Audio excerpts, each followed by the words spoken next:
આકરી ગરમી પડવાની આગાહી કરવામાં આવી છે। હવામાન વિભાગ દ્વારા આગાહી કરવામાં આવી છે 4 દિવસ બાદ તાપમાનમાં વધારો થશે। 2 થી 3 ડિગ્રી તાપમાન વધી જશે તો આગામી 7 દિવસ 40 થી 44 ડિગ્રી તાપમાન રહેવાનું અનુમાન છે। એપ્રિલના અંતમાં આકરી ગરમી રહેશે। आने वाला अगले 4 दिन तक उच्चतम तापमान में राज्यों गुजरात राज्यों और जो यूनियन टेरिटरी दमन दीव दादरा नगर हवेली इसमें कोई बड़ा बदलाव नहीं है। मतलब 24 अप्रैल से लेकर 27 अप्रैल तक उसके आगे 2 से 3 डिग्री सेंटीग्रेड वृद्धि होने का संभावना है, पूर्वानुमान दिया गया है। जो उच्चतम तापमान क्षेत्र में अगले 7 दिन तक 40 से 44 डिग्री सेंटीग्रेड के अंदर रहने का भी पूर्वानुमान दिया गया है।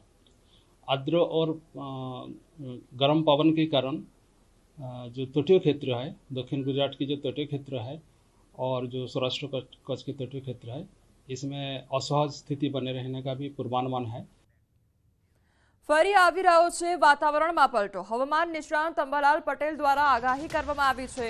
ઉત્તરીય પ્રદેશોમાં આંધી વંટોળનો પ્રકોપ રહેશે। 8 મે ગુજરાતના વાતાવરણમાં પલટો આવશે તો ગાજવીજ તેજ પવન સાથે વરસાદ પડી શકે છે। ઉત્તર ગુજરાતના ભાગોમાં કડાકા ભડાકા સાથે વરસાદ થશે તો 8 મે બાદ અમદાવાદના વાતાવરણમાં પણ પલટો આવશે। ઉત્તર અને પશ્ચિમ સૌરાષ્ટ્રમાં પણ હવામાનમાં પલટો આવશે।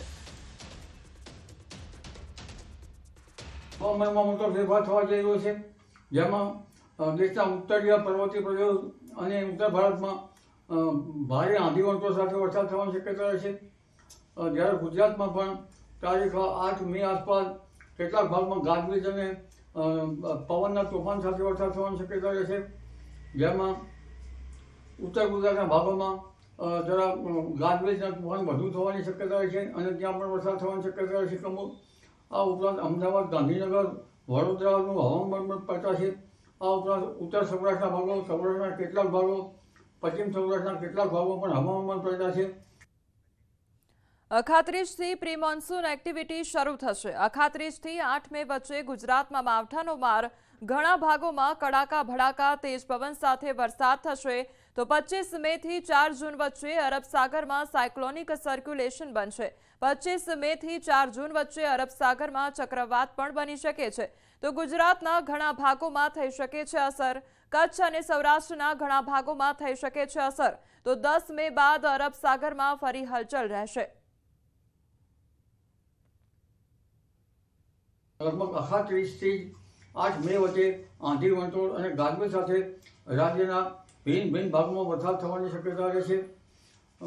જો કે તે બાદ પણ આ ગતિવિધિ ચાલુ રહેશે। તારીખ 25 મે થી 4 જૂન વચ્ચે અરબ સાગરમાં એક સાયક્લોનિક સર્ક્યુલેશન બનવાની શક્યતા રહેશે।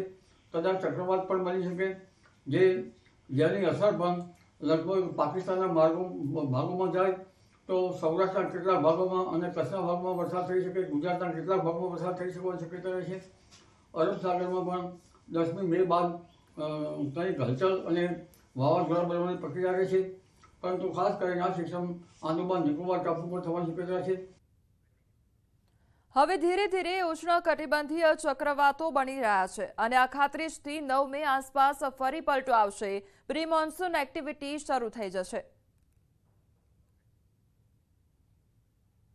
એટલે હવે ધીરે ધીરે ટ્રોપિકલ સ્ટોર્મ બની રહ્યા છે અને આ અખાત્રીજથી લગભગ 8-9 મે આસપાસ હવામાનમાં પલટો આવી રહ્યો છે। એટલે કેટલાક ભાગમાં પ્રી મોન્સૂન એક્ટિવિટી શરૂ થતાં ગાજવીજ સાથે વરસાદ થવાની શક્યતા રહેશે।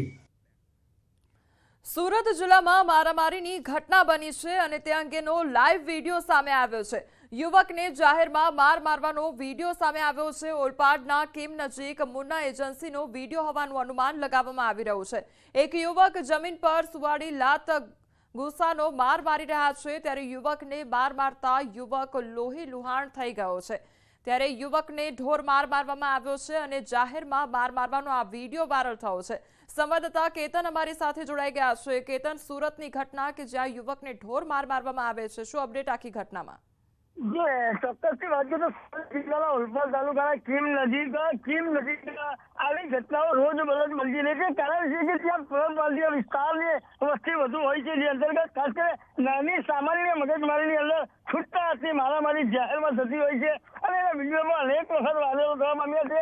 પરંતુ ઘટના બનવા પામી છે એ ઓલપાડના મુન્ના એજન્સીનો આ વિડીયો હોવાનું અનુમાન છે. એક યુવકે જમીન પર સુભલાવી લાત અને ગુસ્સાથી મારામારી કરતો વિડીયો સોશિયલ મીડિયામાં વાયરલ થવા પામ્યો છે. હાલ તો યુવકને મારામારી ઘટનામાં યુવક લોહી લુહાણ થતા એને નજીકની હોસ્પિટલ ખાતે સારવાર અર્થે ખસેડવામાં આવ્યો છે. આ બાબતે પોલીસે પણ આ વિડીયોને જે મેળવ્યો છે તપાસમાં આદરવામાં આવી છે. કમલ જી કેતન, સમગ્ર માહિતી બદલ આપનો આભાર. બનાસકાંઠામાં પૂર્વ એમએલએ શિવા ભોરિયાની માંગ સામે આવી છે. સુજલામ સુફલામ કેનાલમાં પાણી છોડવા માટે માંગ કરવામાં આવી રહી છે. સુજલામ